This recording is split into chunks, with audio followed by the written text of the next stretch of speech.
Hello, hello, hello. It is coffee time again, where we go to Danny my website and see what's going on in the world, in the news, as it were.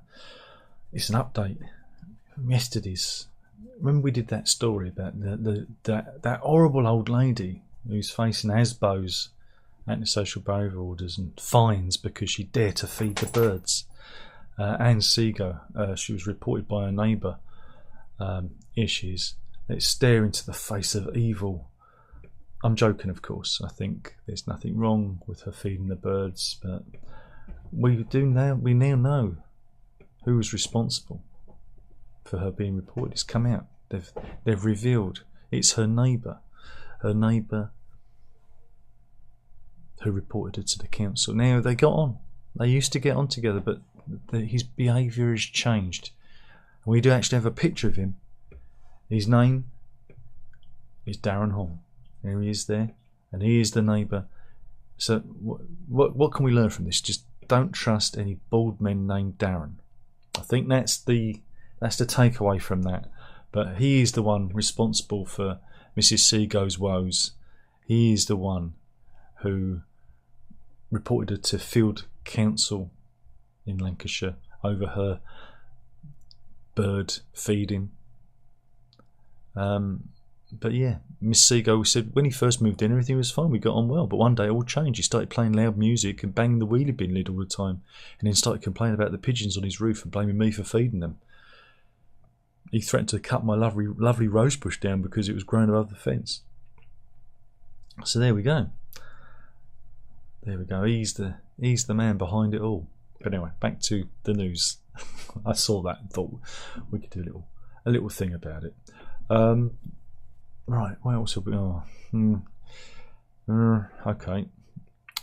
This is what happens when you don't check the stories out first. Oh, we've got one there. Do that one first. Who fancies going to the Abu Dhabi Grand Prix, eh? I mean, the Grand Prix, Abu Dhabi, sounds glamorous, doesn't it? On the Yas Marina circuit. It's the $1 billion circuit that hosted the race, and this was at the weekend. Should you fancy going there? Oh, maybe not. Oh, maybe not. Yeah. Formula One fans run amok, and security having to step in when they were Brits, began to fight with bottles of Prosecco, I believe. Just stay at home. Just stay at home. There we go. You can't go anywhere, can you? You just can't go anywhere. It's not good. Not good.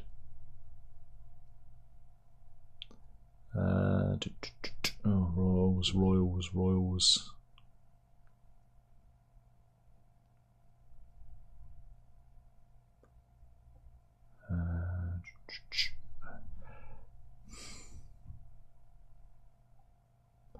Here we go. This is boundary dispute news. Ron Knight. He's been embroiled in a 6-year-long legal battle since December 2017. Here he is, standing on his land. So why is he fallen foul of the authorities? Well, this began. It's all over a parcel of farmland in the village of Milbourne Port in Somerset, right?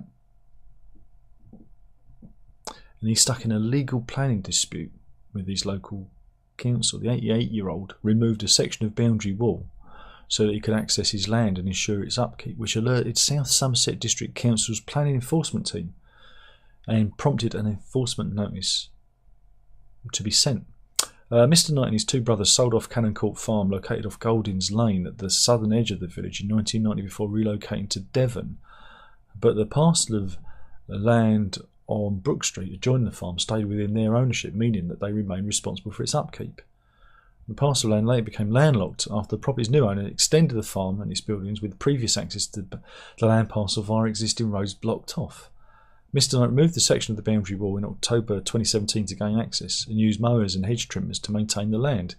He had previously helped rebuild the same wall in 1974 and did not know he needed planning to remove the section.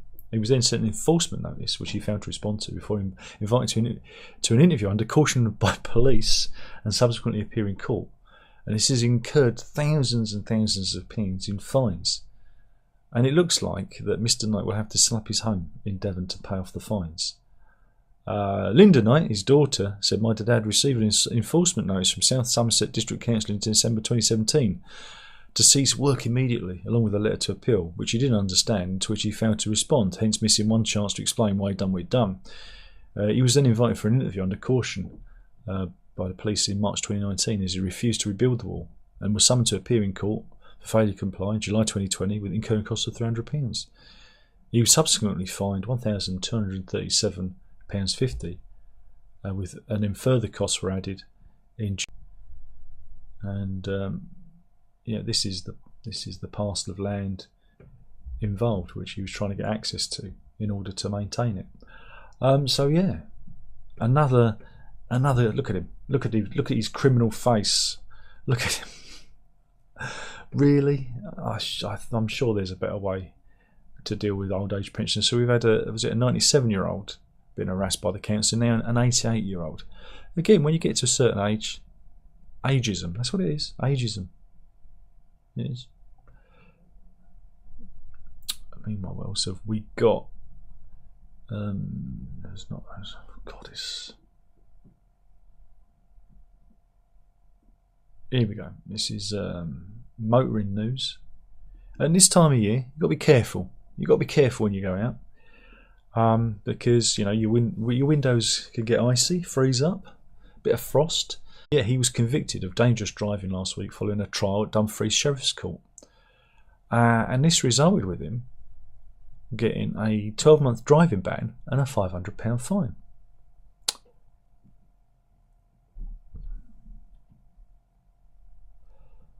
But yeah, so Inspector Gavin McCallum of the Police Scotland of Dumfries and Galloway said, "As we move into the winter months and drop in temperatures, I hope this case acts as a reminder of the importance of ensuring your vehicle is in safe condition to be driven on the roads. It's absolutely vital. There's no snow or ice on your window." Met Police, right? He's going through a misconduct hearing at the moment, right? Because PC Jonathan Broadhead, not Broad. God, I should really wear my glasses. Taser at the girl twice within approximately 8 seconds of entering a home. The hearing heard. Now, this is a 10-year-old girl, and he's accused of using force which was not necessarily reasonable and proportionate against the girl. The girl, whose mother said appeared scared, was still clutching the garden shears when PC Broadhead discharged the taser and had not listened to his commands to drop them. The panel had heard. There are mitigating circumstances here. The child had grown angry with her mother after she confiscated her mobile phone because of her worries over online activity, the hearing was told. And she also feared the girl's behaviour may have been affected by the consumption of cannabis edibles. And he's up on a charge. So you've got a highly strung out 10-year-old armed with shears who wouldn't obey a police officer, and he's on a disciplinary hearing. Now again, in America, it would have been a completely different story. She claimed her daughter hit her with the hammer before the police arrived, but suggested she was at a safe distance when the officers got there. Yeah, this is the IOPC is defending, contends that the force used, is prosecuting, breached the standards of professional behaviour on the use of force and is amounted to gross misconduct. And here is a picture of a taser, just to get you in the mood, as it were. Again, what can you do? She was armed. The child was armed, strung out, not listening to the officer.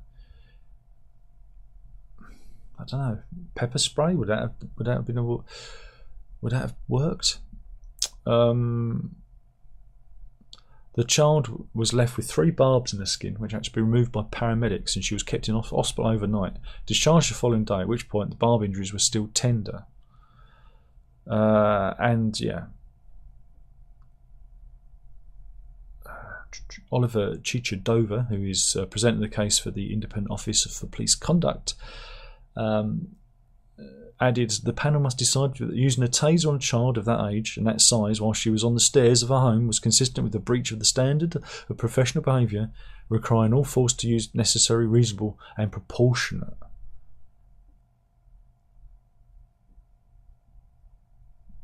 Again, I don't know. The hearing continues. I'd let him go. I'd let him go. You know?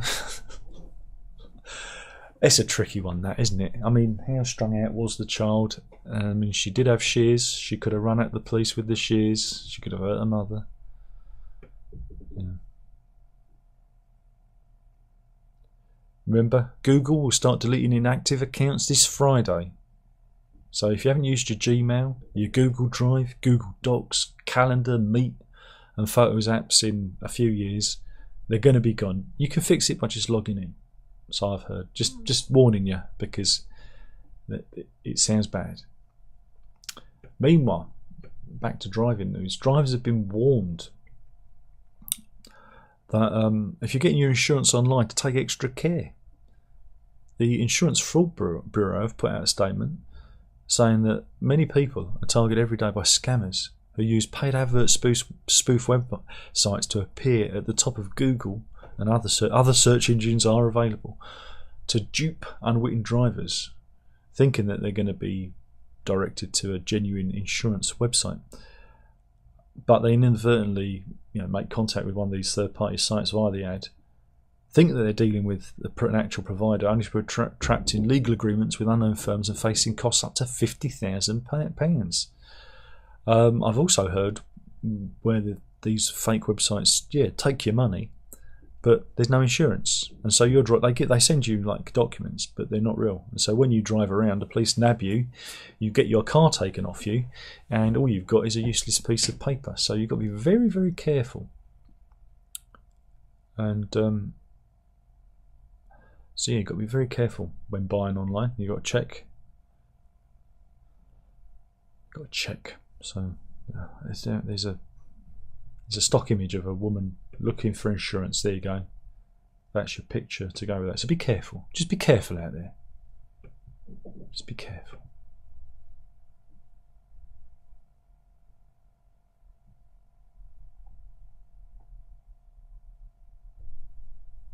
Meanwhile, they're classing it as the death of the funeral. Okay. You can't. There's no. I mean, death of a funeral is. It's always Is that a tautology or an oxymoron? I'm not sure. Can a funeral die? But anyway, Justin Welby, Archbishop of Canterbury, has warned that society is forgetting how to cope with loss. Do you know why? Because people are not having religious services. It's dying out. This says Britons are abandoning long-held rites and practices. In fact, less than half want a funeral, according to a survey, because people see death as now expensive, time-consuming, and irrelevant. Exactly. Just I want to be freeze-dried, like Gunther von Hagen's in his Body Worlds exhibition. I just want to be like, or holding a guitar, stripped of my flesh. That'd be cool, wouldn't it? The poll of 2,569 people by Theos, a think tank specialising in religious issues. Oh, theology, found that financial pressures and dwindling faith had led more people to dispense with funeral rites altogether. Just 47% wanted a service or ceremony, while 24% did not, 28% didn't know, and 1% wouldn't say. So, so here's a picture of Justin Welby, because he's out of business, you see. You don't need him. Just get rid of the priests. They want their money. So, what would you like your funeral to be like?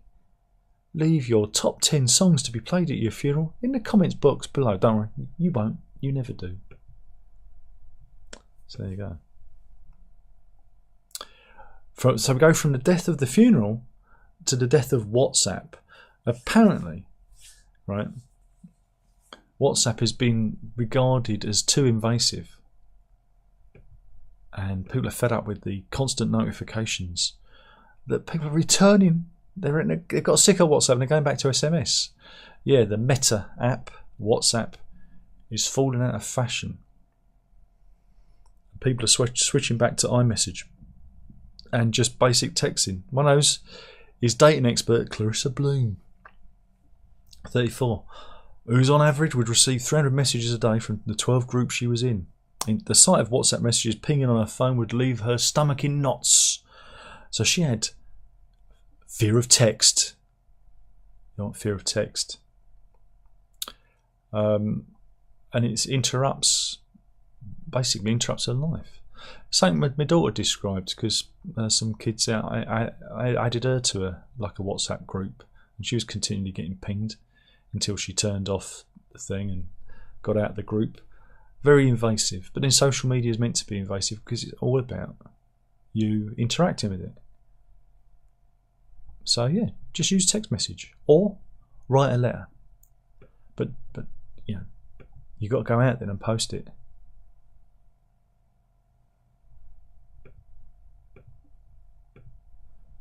And they're asking, will it snow for Christmas? Well, there was actually a yellow weather warning postage. I don't know if they're going to mention it. I heard it.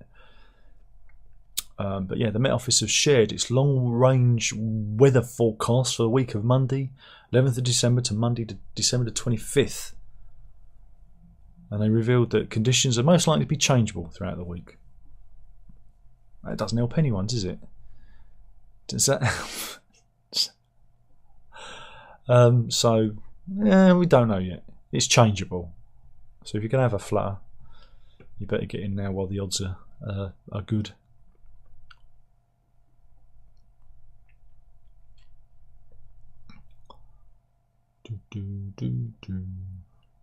What else have we got? Here we go. Story about the KLF. KLF. Sorry, I've gone a bit bright. Let me just adjust my settings. That's a bit better. That'll do. Who remembers the KLF? They're the ones that burnt £1 million and nobody cared. But yeah, Bill Drummond and Jimmy Cauty, here they are, back in their head at their heyday. I've got a launching a new venture, which when I tell you, you're going to go, excuse me? And I don't know if this is because they are cheeky monkeys. They are cheeky monkeys. They're launching KLF Care, and that's care spelt with a K. Yeah, they're moving into the care home business, saying that they want to support ravers to the grave. In a statement, they said KLF Care will take you where the sun keeps shining through the pouring rain.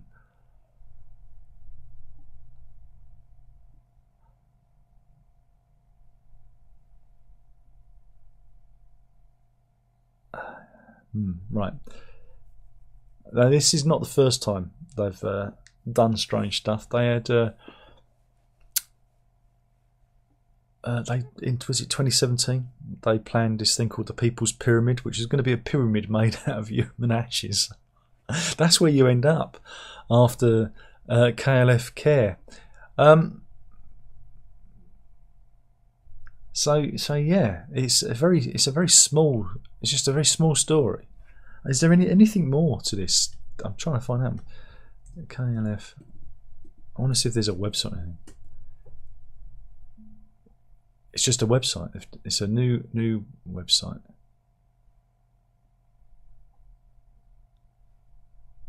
We have the logo. It's what you expect. But yeah, there's also apparently if you go to the website, you can. There's a track that they've put up there you can listen to. So whether they truly are moving into the care business, we'll have to wait and see. It could be something else entirely. Who knows? Mysterious.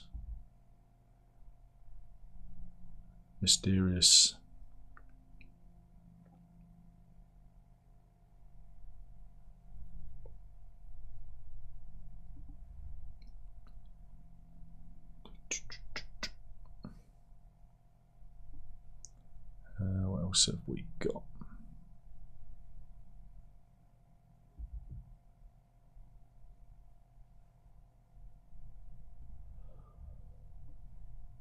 Meanwhile, Channel 5 last night had to pull a documentary off air. There was a history documentary going to be on. It's called The Year That Thames Flooded. And it was looking at devastation caused by floods in London in 1928.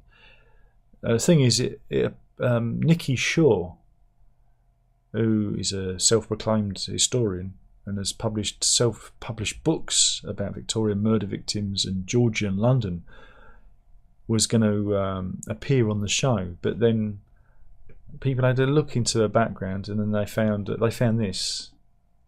Not look good. Not good look at all. She was exposed as a hardline Nazi and did loads of bad things. Bad things we don't need to repeat here. And yeah, it was campaign group Hope Not Hate. Oh, those idiots who exposed Shaw. And they reckon she mixes with members of Nazi group Combat 18.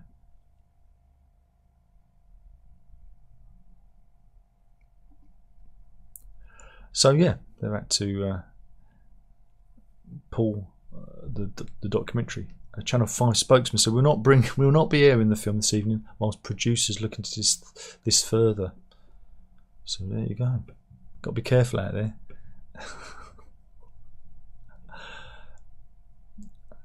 As a schoolboy error that was, wasn't it? You think they check these people out first? Good news, everybody. UK records its first ever case of swine flu. But don't worry, they say it's a mild illness. This happened in North Yorkshire. Again, it being vague. The UK Health Security Agency are racing to contain the virus, hunt down all contacts with the individual who battled a mild illness before making a full recovery at home. And you've got little infograms, so you know what to look out for: runny nose, diarrhea, cough, fever, body aches, and vomiting. I mean, it just sounds like every other lurgy you get, but could be swine flu. So there you go. Stay at home. Stay at home, everyone. Don't go out. Swine flu. Does it ever give up? It never ends.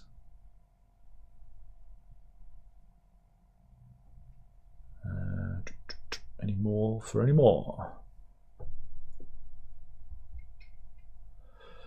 Meanwhile, Tesco have recalled its peas. Okay. This is Growers Harvest Garden peas, right? They've got a do not eat warning. If you've got peas like this, return them or throw them in the bin, because they may be contaminated with an unknown type of berry. That's a bit vague, isn't it? The Food Standards Agency published the alert, warned people that they should not eat it. And the recall batches, again, there's a lot of numbers there. I'm sure there's a website, but yeah, peas are not good. Remember, we sing peas are good, peas are good, peas are very good. In this case, peas are not good. Avoid the peas. Do not eat the mushrooms or the peas. Okay then.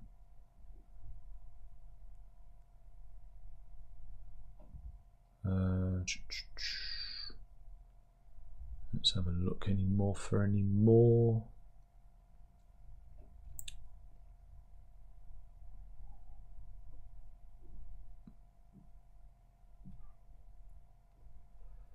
So, pretty miserable stories here.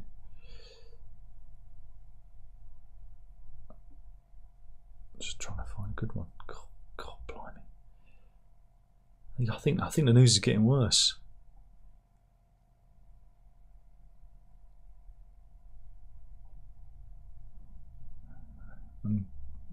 No. Nope. There you go. Jack Wonfor has hit it big. The 23-year-old, right? He's a fossil hunter. Found a massive fallen boulder on the Isle of Wight, and he's found one of the biggest examples of an Epicheloniceros ammonite. I think that's how you say it. And it weighs 24 stone, and it's 115 million years old. Look at that. It's a massive example. He found it in the shingle, and this is him trying to recover it. So there you go, big fossil. That's what we like to see. Mr. Wonfor says he was going to prize a raid of surrounding rock to reveal the rest of the fossil, and he's going to donate it to the Dinosaur Isle Museum in Sandown. There you go. And ammonites are extinct sea creatures which are related to the mollusk family. You knew that. You knew that.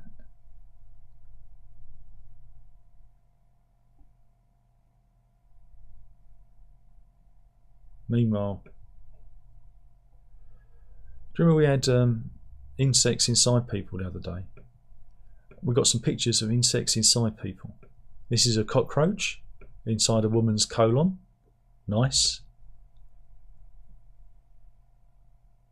That was a schizophrenic woman who didn't remember eating the cockroach. A ladybird. Ah, isn't that cute? Inside someone's colon. That was from someone from Missouri. And that was the fly we saw the other day. So there you go. Bugs in the colon. I'm going to end with the story of Patrick Atherton and his 13-year-old border collie lad. We've got a picture of them. We've only got a picture of him, unfortunately. They were nearly trampled to death in a horror ordeal by cows. Cows are dangerous. This is the injuries that Mr. Atherton suffered as he was trampled by the cows. It's the only animal story I could find. I'm sorry. But yeah, a farmer has now been fined £2,000, right? The farmer, apparently, I reckon the farmer waved the cows away, and this resulted with the cows knocking Atherton to the ground whilst walking his border collie lad, and the dog suffered serious injuries after repeatedly being kicked and stamped on by the cows. There were several cows involved in this. This is at Birdcage Farm in Otley, St Mary in Devon. And Mr. Atherton thought he was going to die during the attack. He said, I've been a trainer of border collies for many years. It was iron at the first time I kept lad on his lead, as I'd noticed two young calves in a field. Unfortunately, one black cow did charge at us, knocking me down by the hedge that bordered the path. I tried to stand up and let lad off his lead, but they kept knocking me over. There was about 7 cows involved. They're all very aggressive. And the black cow was trying to kill my dog. I thought I was going to die. There you go. Between 2018 and 2022, more than 30 people have been killed by cows. This is why we eat them. This is why we eat cows. Because they're vicious killers. Farmer John Allett, who owns the Birdcage Farm, pled guilty to breaching Section 3 of the Health and Safety at Work Act. And he was fined £2,000 in order to pay costs of £4,500 at Exeter Magistrates Court. There you go. Cows are dangerous. Let's see if there's anybody in. Only 7 people in. Not a very good one today. Sunus says good day. How's it going? It's still hanging. AJ says new band name. Bugs in the colon. Could catch on. And not a I can't help it. That's all there is there. Anyway, that was the news. Thanks for watching. Sorry, the sun's in my eyes. Look, I can't see. My vision is impaired. I cannot see. I'll have to pull the curtains. But it's nice to get the sun in because it was all murky yesterday. Oh, I'll get it. There you go. I'll get it shining off the top of my head. There you go. Are we getting dog cam? Yeah, you can. She's actually there. There you go. Oh, she's on the move. Wait a minute. She's on the move. I call this one dog cam, her bed and toys. There you go. Bit of dog cam. There you go. And that's it. That was the news. I can't see. Killing the channel. One video at a time. You know, you got to drink it up. Ta-ta.